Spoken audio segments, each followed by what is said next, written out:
Welcome back. With me today is the mayor of the city of Mission Viejo, Greg Raths. And Greg has been on our program a few times over the years, and I'd like to welcome you back, sir. Good to be back. Nice to have you on. Love you guys. Yeah, it's really nice to have you today. Tell us a little bit about yourself. I know you've been on the City Council of Mission Viejo this is your second term, right? Second term, just got reelected in November and just got elected to the mayorship, so I'll be mayor for 2019. Okay. So, grew up in Phoenix, Arizona, went to Arizona State, joined the Marine Corps. My father was a World War II pilot, and I wanted to be a pilot, so I became a Marine Corps fighter pilot. What brought me to California was El Toro Air Base. Was based there for 20 years till we closed down in 2000, and then got moved down to San Diego, but I kept my home here in Mission Viejo. So. Okay. Flew for JetBlue Airways for a while. Yeah, I remember you telling me that. Yeah. Now I'm retired and I'm in politics and enjoying running the city of Mission Viejo. So Mission Viejo, our next door neighbor, basically. Yeah. They do certainly offer a lot for the senior community. One, of course, is the Norman P. Murray. We offer a lot to Laguna Woods. We offer our citizens move here quite often. Yeah, that's very true. Yes. They leave our community once their kids grow up, and they love Laguna Woods, which is great. But we do have a senior center at Norman P. Murray Center, and we have two 55-plus communities, Palmilla and Costa del Sol. Right. And you got to keep those people happy. I've learned that. They vote. And we have just a great community, balanced budget, very safe city, and it's just about 100,000 people. Yeah, I love the history of Mission Viejo because when you look back, I don't know when it was really formed, it was kind of the premier Southern California, I should say South Orange County. It was new, the way it was designed and all. And you look back, the Rancho Mission Viejo company originally and the way it was designed. I remember, I believe, I'm almost positive, visiting at a friend in Colorado and seeing a Mission Viejo there. Am I right? Yes, we have a sister city in Colorado. So it developed by the same company? Same company, yeah, the same concept. Yeah. But no, we began in the we began in the 60s, a planned community. Yeah. The utilities are all underground. It's an amazing community. The O'Neill family, yes, who of owned course, yeah, all the land. Yeah. They were actually on the land that Mission Viejo's on. There's 13 trees. Now there's over 1 million trees that are planted. Yeah. Wow. So it's a planned community. When I was at El Toro, a buddy of mine heard about Mission Viejo. We said, we got to buy a home. And in 1979, a buddy of mine, another fighter pilot, we bought a home for $64,000. And we had to scrape money to get the down payment together. But that's how I first became a homeowner when I was 23 years old. Yeah, so. And it's really, I think one of the neat things that Mission Viejo did is when it was developed, is they kept the terrain. They kind of built, they didn't flatten everything, and that's why the roads go the way they do. And it can be a little confusing. I remember when I first moved down to South Orange County and moved to RSM and tried to navigate through Mission Viejo, I'm going, why does Marguerite cross this here and also cross it again over here? It is a little confusing, but it keeps that natural element. Yeah, it's a great city, totally planned. And there used to be a lottery to buy a house. You had I remember that, a lottery system, and every 1,000th homeowner got a steer, a regular steer. Are you kidding? They would take it up to the house with the big long horns, and they'd have a steer, then they'd take it out and have it butchered, and they had all the meat. And I think that lasted. I never heard that. Yes, it was because it was on the ranch, Rancho Mission Viejo, and people from all over were coming. What is this new city, Mission Viejo? So that's the way it started. It's been about 50 years. We became a city in '88. Yeah. And so we've been a city now for 31 years. So, wow. Yeah, I love it there. I've been there, raised my children there. I met my wife. That's an interesting story. I've never heard that.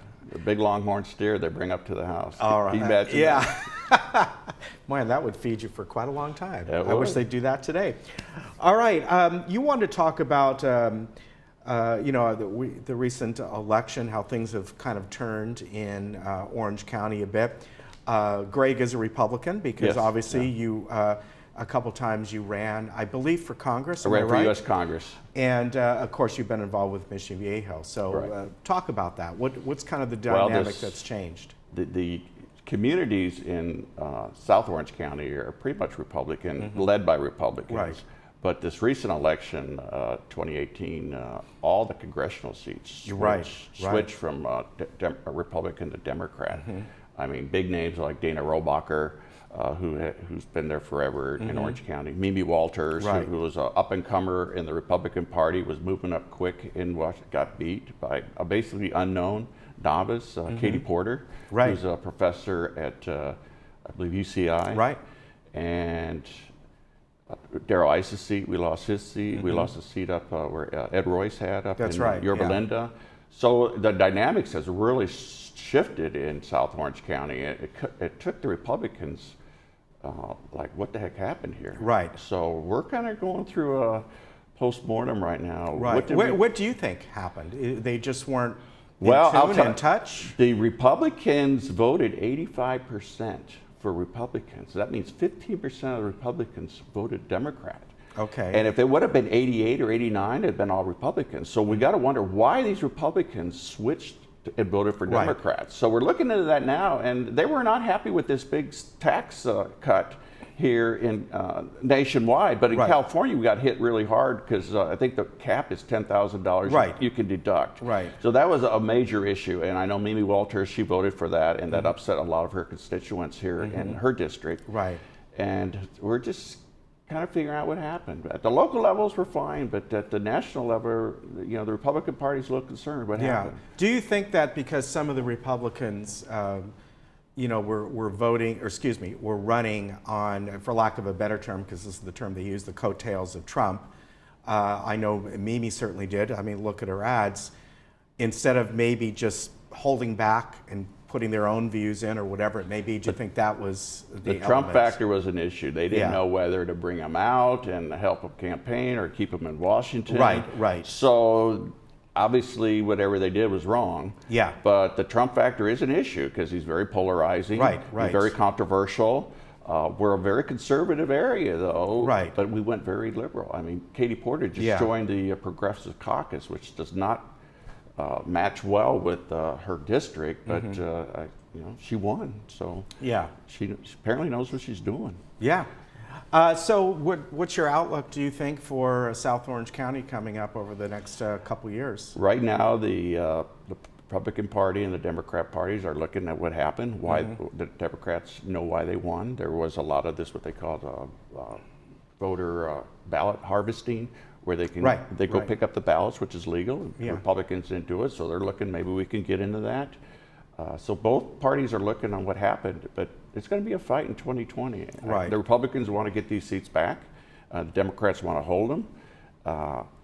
The presidential election is going to bring out a lot of voters in 2020. There's a lot of anti-Trumpers. There's a lot of people that love Trump, and the Democrats are going to have to find who they want for their party. It's going to be 20 or 30, kind of the way the Republicans went through. It'll be interesting with all the different Democrats running. Are the Democratic Party, I think what they were very successful at in this last election is in each congressional district, they honed in on one candidate and really helped that candidate instead of spreading themselves too thin. So it'll be interesting when the presidential election comes along if they will hone in on one candidate. Yeah, that's going to be interesting. They brought a lot of money to the districts, and they did well. So congratulations to them. All right. Well, congratulations to you as far as being the mayor, and I know you're going to come back and tell us about some events that eventually that Mission Viejo has that'll be interest to the seniors. Of course, you know, there's an awful lot, and you know, one of the big things that you folks have that's really an advantage right now is the mall that's down there. And you know, with the Laguna Hills Mall pretty much out by the wayside, and the Mission Viejo Mall, the shops at Mission Viejo, I should say, is growing, and they're doing a lot of good work down there. We just renovated our aquatic center. We just landed the Grand Prix. The Grand Prix of diving is coming April 12th to Mission Viejo. It hasn't been in the United States in 12 years, or 7 years. That's an amazing center. So we got that coming up, and we're really working on the Olympics 2028. To try to bring the cycling back and bring some aquatics. I remember that. Yeah, in 1984 we had cycling, and we're trying to get it back. I remember. That's why Olympiad is called Olympiad. There you go. All right. There you go. Good to see you, sir. All right. Thanks for having me on. All right. We'll see you again soon. Okay. And we'll be right back.